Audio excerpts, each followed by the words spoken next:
Shanghai सहयोग संगठन की समिट खत्म करने के बाद जैसे ही प्रधानमंत्री मोदी भारत लौटे, उन्होंने सबसे पहले सोशल मीडिया पर एक तस्वीर डाली जिसमें वो कार के अंदर पुतिन के साथ गहरी बातचीत में नजर आ रहे थे। ये तस्वीर सामने आते ही मीडिया और राजनीतिक हलकों में चर्चाओं का माहौल बन गया। शुरुआत में लोगों को लगा कि शायद ये बातचीत अमेरिका की ट्रेड पॉलिसी और ट्रंप की टैरिफ वॉर के बीच भारत के लिए कोई नया रास्ता निकालने की कोशिश है, लेकिन जल्द ही जो खबरें आईं उन्होंने सबको चौंका दिया। असल में इस मीटिंग का निमंत्रण रूस की तरफ से आया था। खुद पुतिन ने मोदी को बुलाया था। अब ये बात कुछ अलग ही संकेत दे रही थी, क्योंकि समिट के दौरान ही दोनों नेताओं की लंबी बातचीत हो चुकी थी। फिर भी पुतिन ने अलग से 45 मिनट की प्राइवेट मीटिंग क्यों रखी? दिलचस्प बात यह है कि ये रूस और भारत की पहली निजी चर्चा नहीं थी। कुछ महीने पहले जून में पुतिन ने फिर से भारत रूस चीन त्रिकोण स्ट्रेटेजिक ट्रायंगल का विचार उठाया था और मोदी ने बिना हिचक के हामी भर दी थी। लेकिन इस पर चीन ने चुप्पी साध ली, कोई प्रतिक्रिया नहीं दी, कोई उत्साह नहीं दिखाया। शायद यही वजह थी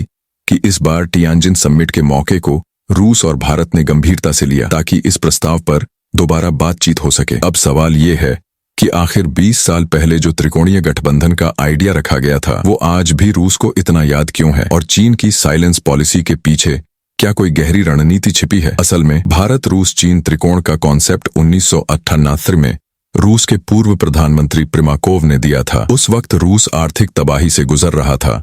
सोवियत यूनियन के टूटने के बाद देश में मंदी, बेरोजगारी और सामाजिक अशांति अपने चरम पर थी। अंतर्राष्ट्रीय स्तर पर भी हालात खराब थे। अमेरिका का दबदबा पूरी दुनिया में फैल चुका था और रूस पश्चिमी ब्लॉक में धीरे धीरे हाशिए पर जा रहा था। ऐसे में रूस के लिए जरूरी था कि वो किसी नए डिप्लोमेटिक एग्जिट की तलाश करे, कोई ऐसा रास्ता जो उसे फिर से ग्लोबल स्टेज पर दिखा सके। इसलिए रूस ने तय किया कि उसे अपने आसपास के बड़े देशों के साथ मिलकर एक नया पावर ब्लॉक बनाना होगा। प्रिमाकोव की सोच साफ थी, अगर रूस, चीन और भारत जैसे दो बड़े एशियाई देशों को साथ लाए तो एक नया बैलेंस ऑफ पावर बनाया जा सकता है जो पश्चिमी देशों के वर्चस्व को चुनौती दे सके। यही सोच भारत रूस चीन त्रिकोण के रूप में दुनिया के सामने आई। रूस ने तुरंत अपने डिप्लोमेटिक चैनल्स के जरिए चीन और भारत दोनों से बातचीत शुरू की। दोनों ही देश विकासशील थे, इसीलिए उन्होंने रूस के इस प्रस्ताव को सीधे ठुकराने की कोई वजह नहीं देखी। 2002 में तीनों देशों के विदेश मंत्रियों की बैठक में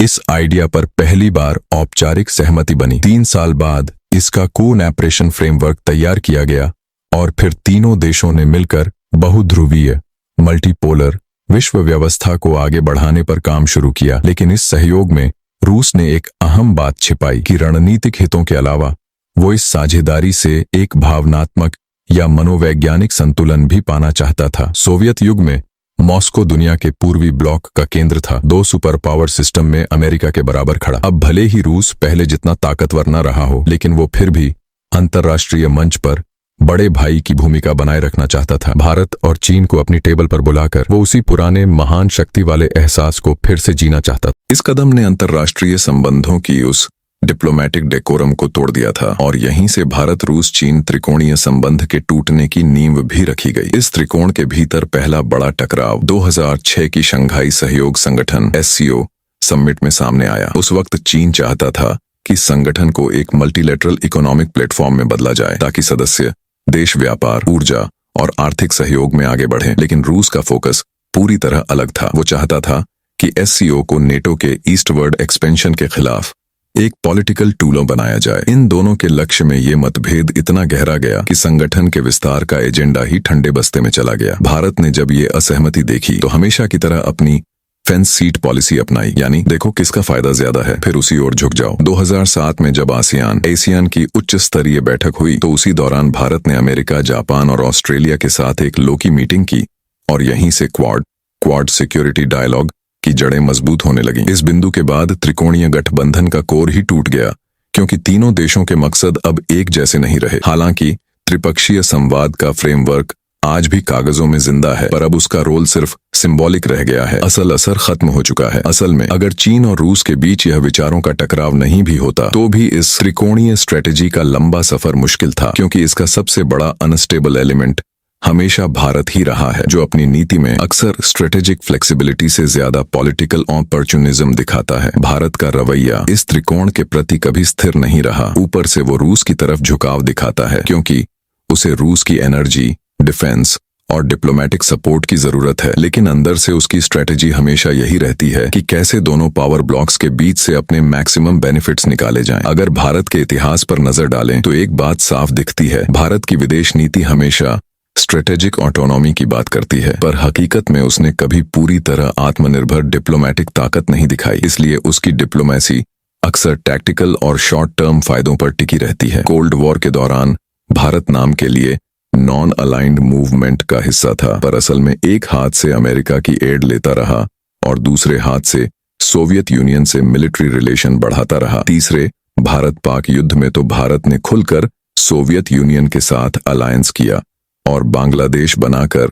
पाकिस्तान को तोड़ दिया, जिससे अमेरिका की पूरी रणनीति गड़बड़ा गई और उसने भारत को कुछ वक्त के लिए ब्लैकलिस्ट तक कर दिया। लेकिन जब सोवियत यूनियन टूट गया, भारत ने बिना किसी हिचकिचाहट के उस दोस्ती को छोड़ दिया और फिर से वेस्टर्न ब्लॉक की ओर झुक गया। ध्यान देने वाली बात यह है, साल 2000 में रूस पहले से ही चीन और भारत के साथ मिलकर त्रिकोणीय साझेदारी को आगे बढ़ाने की बात कर रहा था, पर उसी साल भारत ने क्लिंटन विजिट को सफल बनाकर अमेरिका के साथ रिश्तों को नया मुकाम दिया। और फिर 2004 में जब शंघाई संगठन ने भारत को ऑब्जर्वर स्टेटस देने के लिए नियम बनाए, तो उसी समय भारत ने हिंद महासागर भूकंप और सुनामी के दौरान अमेरिका, जापान और ऑस्ट्रेलिया के साथ पहली बार क्वाड कून ऑपरेशन शुरू कर दी। यानी एक तरफ रूस के साथ मंच पर बैठा था और दूसरी तरफ वेस्टर्न अलायंस की ओर तेजी से कदम। उस वक्त रूस और चीन के बीच अभी तक कोई बड़ा मतभेद सामने नहीं आया था। भले ही बाद में कुछ मतभेद हुए हों, लेकिन एससीओ और ब्रिक्स जैसे मंचों के जरिए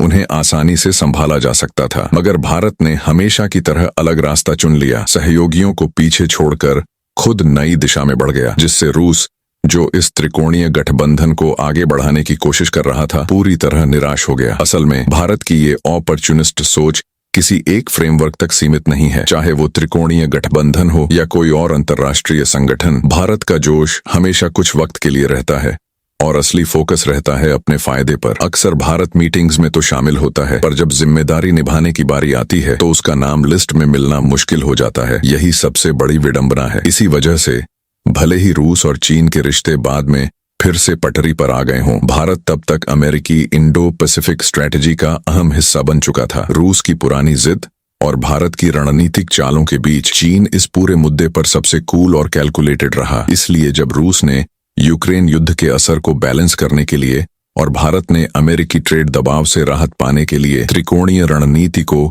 फिर से उठाने की कोशिश की, तो चीन ने इसे बस ठंडे अंदाज में निपटा दिया। क्योंकि चीन का नजरिया साफ है, वो बहुपक्षीय सहयोग का विरोधी नहीं, लेकिन किसी विरोधाभासों से भरे फ्रेमवर्क पर अपनी रणनीति दांव पर नहीं लगाएगा। और इसकी सबसे बड़ी वजह है रूस के इस त्रिकोण में वही पुराना बड़े भाई छोटे भाई वाला मॉडल छिपा है, जिसका दर्द चीन पहले ही भुगत चुका है। देश के शुरुआती वर्षों में चीन ने सोवियत यूनियन को बड़ा भाई मानकर बहुत कुछ सीखा, पर नतीजा ये हुआ कि उसके फैसलों में दखलंदाजी और नियंत्रण बढ़ गया। उस दौर के अनुभव ने चीन को सिखाया, किसी पर निर्भर रहने से बेहतर है खुद पर भरोसा करना। आज का चीन एक स्वतंत्र और आधुनिक शक्ति के रूप में अपनी राह खुद बना रहा है। उसे किसी 3 घोड़ों की गाड़ी में सिर्फ को पायलट बनकर नहीं रहना है। इसके अलावा चीन के लिए एक और कोर इंटरेस्ट है, भारत के साथ सीमा विवाद का शांतिपूर्ण समाधान। लेकिन रूस अब भी पुरानी सोच में फंसा हुआ है। उसे लगता है कि वो मध्यस्थ बनकर दोनों को किसी त्रिपक्षीय मंच पर समझौते के लिए